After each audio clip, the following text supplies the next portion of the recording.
début des années 90, dans le Var. Toulon est une ville malade de ses embouteillages. La municipalité lance un projet titanesque.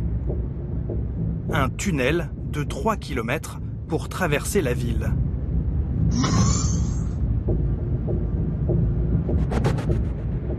Un projet à 422 millions d'euros.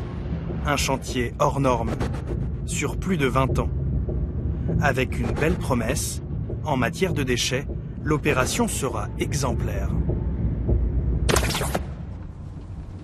Sauf que... Tout ce que nous voyons ici, ça a été comblé par les déchets. Plus de 600 000 tonnes de déblais du tunnel ont atterri dans l'arrière-pays varois.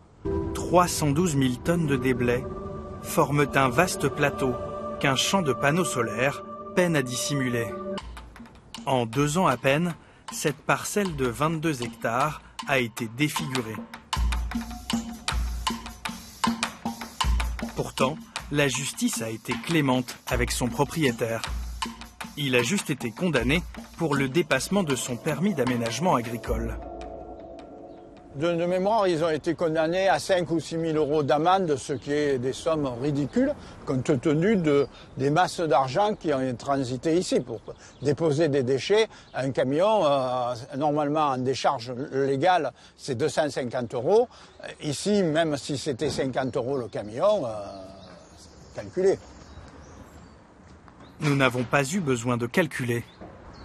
Enregistré à son insu, le propriétaire a fini par nous livrer le montant total de ses gains, soigneusement additionné, camion après camion. Je crois que j'ai encaissé environ 200 000 euros. 200 000 il me semble. Moi, mes salariés avaient une souche que le chauffeur remplissait en disant, voilà, tel million de camions, combien de tonnes. Voilà, point final.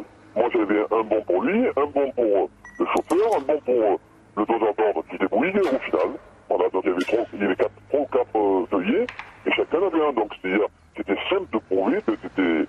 Et tout le monde le savait, monsieur Adam, tout le monde le savait. Je sais que par expérience, plus c'est gros, les choses, plus ça passe.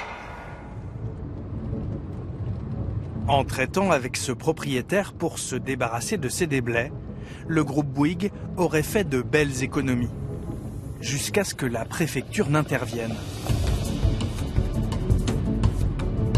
Dès que les équipes du chantier ont eu connaissance par l'intermédiaire d'un arrêté préfectoral du non-respect par l'exploitant titulaire de ses obligations, elles se sont immédiatement tournées vers d'autres sites dont la gestion était totalement conforme à la législation. Aucune poursuite n'a été lancée contre les entreprises du groupement. En 2011, les dépôts irréguliers des déblais du tunnel de Toulon ont pourtant été dénoncés dans ce courrier adressé par le préfet au président de la région PACA. Le marché de génie civil attribué au groupement Bouygues TP, Soletanche-Bachy, Colas, Screg agréait précisément 2 carrières et 2 seulement comme lieu de stockage. Malgré ce cadrage contractuel particulièrement clair, le groupement a effectivement utilisé des sites posant problème.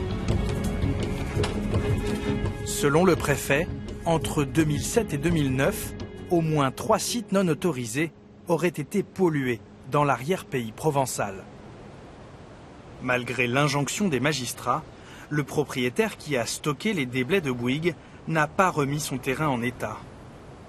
Il l'a revendu au groupe Lafarge.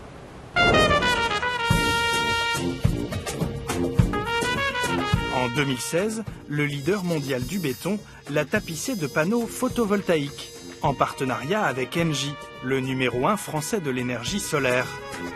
Une belle histoire de transition énergétique, un parfait épilogue à cette sale affaire.